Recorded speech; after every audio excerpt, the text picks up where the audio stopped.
So, in March of this year, Xanadu listed on the Toronto Stock Exchange and NASDAQ under the ticker XNDU. They are the first Canadian technology company on the TSX since 2021, and the first pure-play photonic quantum computing company to go public anywhere in the world. Christian was at CDL with us in 2016, just before CDL Quantum, our quantum stream that we started in 2017, existed. He's part of the inspiration for that as a formal program. So he came in as a scientist with a company to build, and the path from that room to a public market debut involved, by his own description, millions of decisions over 10 years. And so to share more about that, please join me in welcoming Christian Wheatbrook.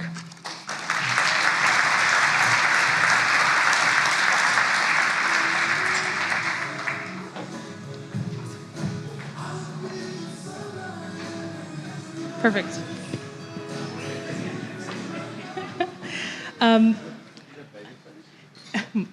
That was Eric Clapton Changed the World we picked for you, okay? I was gonna do things that make you go, but I was like, this is too niche. I don't know if does anyone remember? Yeah, okay. So we actually pulled some of your original venture documents, which were done by hand on Word documents by the CDL team at the time. And there was a description at the time called Cipher Q. So I'm gonna read the description and then ask, sort of 10 years later, how close is that to what Xanadu's doing? So the description was, Cipher Q is a quantum computing company based on a photonic substrate and the cluster state formalism. Cipher Q aims to build the first large-scale and room temperature quantum computer using predominantly off-the-shelf and affordable components. So here we are 10 years later, and we're gonna get you a microphone that works. Yeah, still very close, actually. I wrote a white paper that was really laying out 10 years ago what we hoped to achieve. And someone brought it up a couple of months ago, and so I was looking at it again recently, and it's fairly close to what we're doing now, but obviously the devil's in the details. That's just very high level, so it was pretty close. And through your journey at the early stages when this was really sort of research that you were doing and you hadn't yet built a company, can you speak a little bit to this community? I mean, we have hundreds of our venture founders that have just graduated, our mentors from across the network.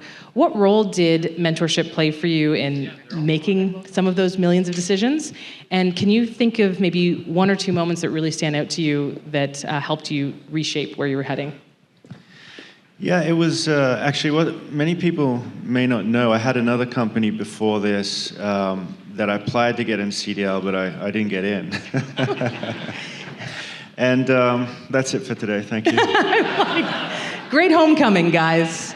And but it made me want to, obviously I came back because I saw the value in it, and I really wanted to get in. But looking back on it, I didn't get in the first time because it was really about commercializing the quantum security side of things rather than quantum computing. And I had both at the same time when I came into CDL. And getting back to the mentor side of things, the early customers, it's a kind of weird way to think about it. The early customers were kind of the mentors and the investors in the room. And a lot of them kind of were pushing me to focus on the quantum computing side of things. They said that seems like a more doable venture. And so I think that was actually, because before you get in, you're doing the process to get in and chatting. So I was getting good feedback before I got in. And I think that was important because I kind of forget about it, but I had the two companies and I'd see which one would survive. And so that was really important. I think that was the real genesis of, hey, why don't I take a swing at quantum computing? Because my PhD thesis was on the security and the computing side of things. So CDL and the mentors and everything really plays an important role in the choice of pushing forward with the Xanadu side rather than the other one. And you've said that information is physical and that it should be quantum physical. For someone in this room, or many in this room who are not quantum researchers, how does Xanadu approach that problem, and could you explain it a little bit more to us? Yeah, none of those, I'm an extremely unoriginal person. None of those ideas are mine, particularly the information is physical. That goes back, at least the 70s and well before that, I guess. The idea there is that to transmit any information, you need something to sort of carry it. So The reason we're communicating now is the vibrations of the air molecules are carrying, my speech to your ear, for instance. So it's been encoded that way. Bits of information we're all familiar with. The transistor encodes zeros or ones. So however you have information, you need some physical carrier of that information. So information is physical. Physical inherently relates back to physics. And physics is the study of, I guess, the laws and dynamics of nature. And typically before quantum computing, for the most part, everything, the information sort of storage, processing, and output of computing really relied on physical stuff related to what we call classical physics, the physics of stuff that we see around in our world. And so the connection is, information is physical, that connects to physics, but the most general view of, laws of physics today are quantum physics. And so the idea there is that if you need to use the laws of something, use the most general laws, and then try to encode information in those general laws with the hope that you can actually compute things much, much faster. And recently you've announced a series of partnerships with folks like Lockheed Martin, Rolls-Royce, Volkswagen, DARPA. Can you share a bit about the types of work you're doing with them? For sure. So the end goal is still, we have quantum computers and so do others around the world. The end goal is a much larger quantum computer. So this is what we call a quantum data center. And we aim to build that by 2029, 2030, build it here in Toronto. And the reason I bring that up is before you have that larger version of a quantum computer, customers cannot use, anything that you're using today, including our computers, you cannot actually, a traditional computer can still do just as well. So the reason I bring that up is because partnerships are the key now, bridge from the tech to where we need to be in 2029, because we have this thought experiment. Let's assume it's 2029, 2030 today, and the quantum computer exists. It'd be really hard to use this quantum computer. It's really fascinating because it's such a paradigm shift in computing. You log into this data center and you really wouldn't know how to use it for the most part. And it takes time for customers to understand.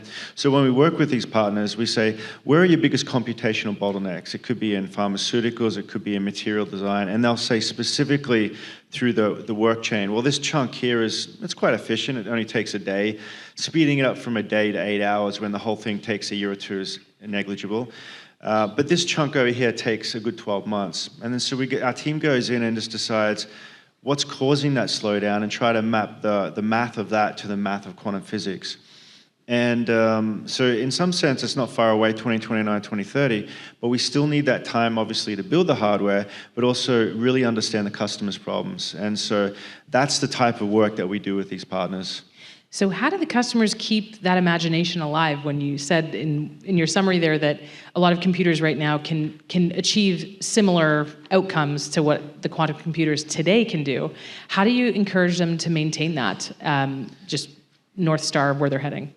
Well, there is a fundamental thing happening where a lot of companies do want to work with quantum companies. So I remember when we first started at CDL, talking to investors, the question is, what is a quantum computer? So now, most folks and corporations know quantum will change the world, and so but they don't know whether it's going to be our approach, photonics. We obviously think it will be, but there are other approaches out there. So companies now are driven to sort of work with a few of the key players, including Xanadu. So they're self-motivated from that point of view. But there's other ways too. We're full stack, so we build the photonic quantum computers, but we also have Penny Lane, which is one of the most widely used software offerings. And that's also a funnel, the way to drive customers back to us and keep them excited, as you said. And so who can use Penny Lane right now? Everyone. What's great about Penny Lane is it obviously works on our hardware, because we created it. But it actually is agnostic, meaning it works on pretty much everyone else's hardware out there as well. So you can think of Penny Lane as, it's a way to, like any software, if without software you can't interact with the hardware. The same thing applies for quantum computers. So it allows you to sort of log in, allows you to program. It's like the operating system. It also has a compilation stack. It's a stack actually within its own domain of software. So anyone can use it, and it's available in, I think, over 150 universities around the world, including universities in Canada, in over 30 countries. And we're also trying to build the next workforce. as well. If they love it using it in university, and hopefully that transcends or transfers over to when they join industry as well. And when you were originally coming up with the concept for developing Penny Lane, had you always imagined it would be, open to use and interconnected? And why is that so important in this phase of, computation evolution in quantum? It has many benefits being open source, but honestly, we weren't the first. There was IBM's Qiskit was around. They had started maybe a year before Penny Lane. They were offering open source, so if we hope to get any traction at all, we would also have to be open source. So there's a practicality, nature of it. But also at that time, TensorFlow was around, like starting, and PyTorch and things like that. So they were all open source. So we're very much influenced by that. Most of us came from academia, where we can picture ourselves being there, not wanting to pay either. So all of those things came together. But it also, ultimately looking back on it, helps build the ecosystem that you need in a technology that the hardware's not there yet. So what are you offering? And you can't put these barriers, including, at that point, monetization in the way. So Aurora, 4 server racks, networked entirely through light. The results were peer-reviewed and published in Nature, the most rigorous scientific journal in the world. And you said the same architecture could scale to 400 racks today, and your goal is a full quantum data center in Toronto by 2029. What's the distance between, and what are some of the most important decisions between now and then to make that a reality? Well, I think the biggest one was, so if we fail, and anyone in our shoes, if they fail, it's because we haven't raised enough capital. It's, when we started here at CDL in 2016, capital obviously plays a role, but there were so many fundamental physics questions to still answer. And so that was really important. And the big decision in the last 6 months was going public. So anything can happen. We always have to assume the worst case scenario as a founder. But we're shoring up that sort of line of defense we raised $305 million by going public. We've announced we're in negotiations. I think it may be filed already for an ELOC for up to $300 million. The public markets are a really great, the amount of funding that's out there compared to the private markets. Of course, again, you always have to assume it's not going to be there one day. But currently it's there, and so we're really making sure the funding is there, which would stop our dreams if it wasn't. The other thing that's, in terms of the decision making, is hiring. So making sure we continue to not lower the bar and continue to really attract some of the best people in the world. We have 50% of the folks are from Canada, but the other 50% are from all over the world, which is really exciting. I don't think it matters where you are, in some sense it does, but it's only for historical reasons. Wherever the best people are, they want to join the other best people. And in quantum, we got in very early, 2016, and started hiring. So, I think decisions around that, culture is obviously a big one. All the things I'm mentioning really have nothing to do with quantum physics. Yeah. It's all about how to run a successful, as best you can, startup and company. And you were, at the beginning there, you said, capital is really important. And, right now, you can think of CDL companies, they're session 1 right now. They also believe capital is really important. Yet and a lot of them come in and their number 1 objective is we need to finish. We need to raise funds. And through the CDL process, like you said, they have a lot of more maybe technical and company-based decisions they need to make along the way. But considering, if you can cast your mind back to when you were here in 2016. What would you say, as advice to our founders would be important for them to focus on for technologies that aren't yet proven? Like, a lot of them are chasing with ambition the research they're doing it's something that doesn't yet exist. And how do you hold that conviction and not get distracted with, what you think you might need for your company? Well, I always had an ace up my sleeve with this. I didn't care if we failed. I was thinking about Xanadu as a way just to learn and continue doing what I love. And so we have 8 values, and the first 2 values are you learning every day? And then when you wake up each day, would you rather be doing this on average than anything else? So we still try to have that philosophy, and that's what I had in the early days. How do you really fail if you can keep doing those things? Doesn't mean I want the company to fail, but whenever, the ride is up and down, mostly it seems down, but you can't stop someone who's not going to give up when it's based on a foundation of learning and enjoying what they're doing. So that's all I would say is try and understand the reason why you're doing what you're doing. Whatever it is, it's to each their own. But latching onto that, and that'll get you through. It's so tough. Mm-hmm. Raising money is one thing. That's like a career in itself, and many other things come up. Managing people is always challenging too. So, but if you have the fundamental essence that you can come back to in your mind of why you're doing this, it's one of the biggest benefits. And we touched a little bit on team building, and when you started, of course, a very small team, yourself as a researcher, a handful of advisors, and now your team has grown with brilliant people, in Xanadu, by the dozens, by the 20s, by the hundreds. And in scaling that, how have you maintained that cultural essence that you'd like to keep at the company, as well as how do you manage such a deep technology company with imaginative people and keep them focused on the goals that you're trying to set for the company? Well, in terms of the last part, we had the first 80 or 90 hires were PhD students. So they're already self-motivated. The only thing you have to watch out for there, because I went through the same sort of process, is you ask them to work on a problem related to Xanadu, then a week later they've solved something related to a black hole. It's like, I don't know what's happening here. Which is also helpful. It's helpful if you can create a black hole, I guess. But that we were quite lucky. We had a lot of people that had both the academic mindset and the business mindset, even though they were fundamentally academics. So I think having that as a focus. The other thing too is, now that we're a public company, we have a 6-month lockup period in terms of if any investors or folks at Xanadu want to sell. From the early days, we would offer options, and I would always tell the folks, assume these options go to zero, and find what you love about the work that you're doing, because at that point it could go to zero. You never know. And I always read these, and I always cut and paste these horror stories of people getting loans out or mortgages out based on the fact they think the options are going to be worth something, which you just don't know. So I'd always suppress the idea that they were going to be anything. We would give them out, obviously. And I think that's kind of come back, and that's an example of your first part of your question about the culture. You really have to, certain things like that are fundamental. They just love what they want to do, because otherwise they would maybe not be able to continue in what they did their PhD and postdocs in. So we have an avenue for that, for them to continue. But I think the culture or anything, you have to reiterate it over and over and over again. That's just like repetitive. Every day. Oh yeah, every day. Yeah, it's people. Yeah, there's so many different types of people. Everyone has their own rule book in their mind or their head, how they see the world. No two people are the same, so you just got to have the set of values and look for opportunities to sort of reiterate them in any interaction you have.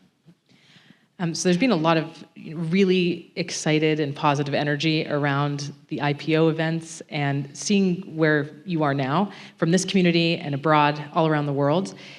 I mean, I imagine that over this course of the 10-year journey, a lot of the founders in the room may be looking at you and thinking, wow, 10 years from now, I could be doing that.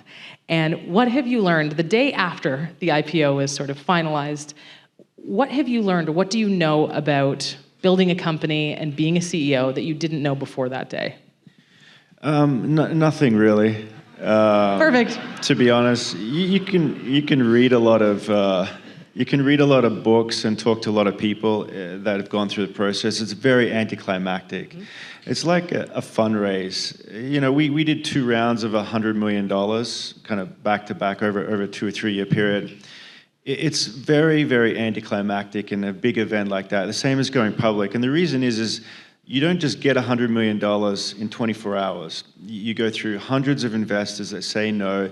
You get one that says they'll lead. You get a little bit more excited. You can see the end in sight.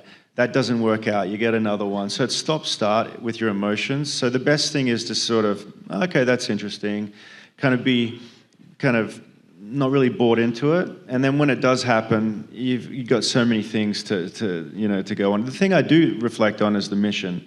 All of these things are kind of tools, and it doesn't matter how much if you're an investor in Xanadu, it does. It doesn't matter our valuation or anything like that.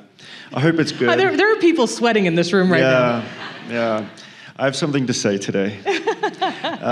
It matters, but I like, reading about people like Jeff Bezos, who says that, there's so many other things that you take care of, the fundamentals, that the stock price will then take care of itself.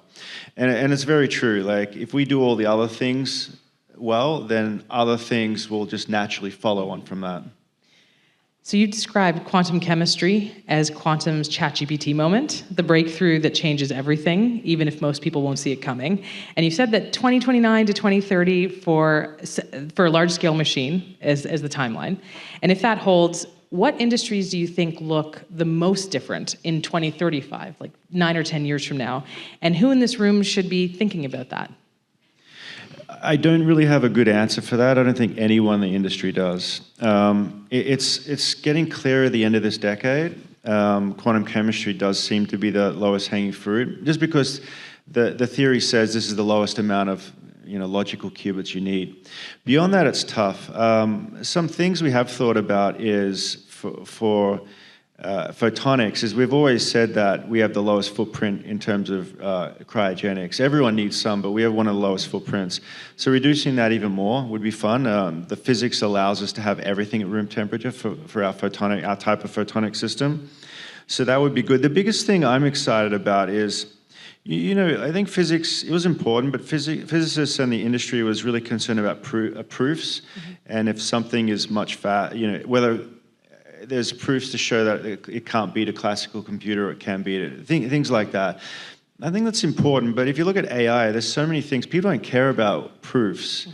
They don't care about showing something. They just do it. And I think that hopefully that will happen with quantum computing, where you've got Xanadu's data center and other quantum computers around the world that are now far outside the range of traditional compute. And people are just playing around with it and seeing what sticks, what works, and what doesn't work, because you've got the compute out there. So I'm really excited to see about the things. There's a lot of stuff that we know can help out, but what are the things that we just haven't thought about? Very similar to things in AI.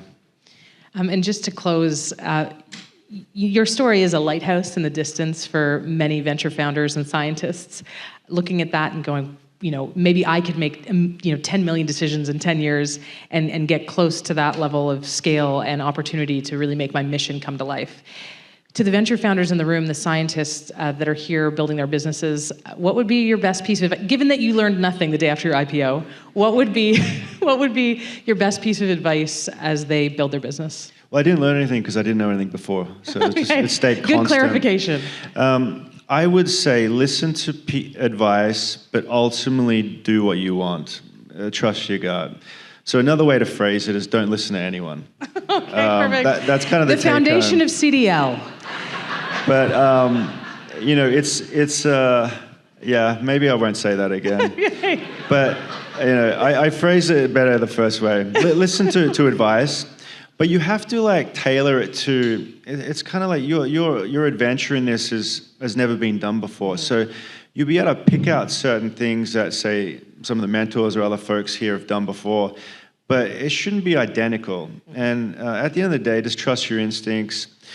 Some people may know more than you, but maybe they don't. So that's why I said at the start, listen, but go your own way, I think, is really important. And originality is really important to me. I think it ties into that. To do something truly great, no one's seen it before. And so a balance is what I would say. I love that. So have conviction. Your decisions are your own. At the end of the day, advice is great and really, really valuable, but you have agency and accountability to build that business yourself. So I wish I said it like that. Trying to just help tie it up. But Christian, thank you so much for being with us. A huge round of applause for Christian, please.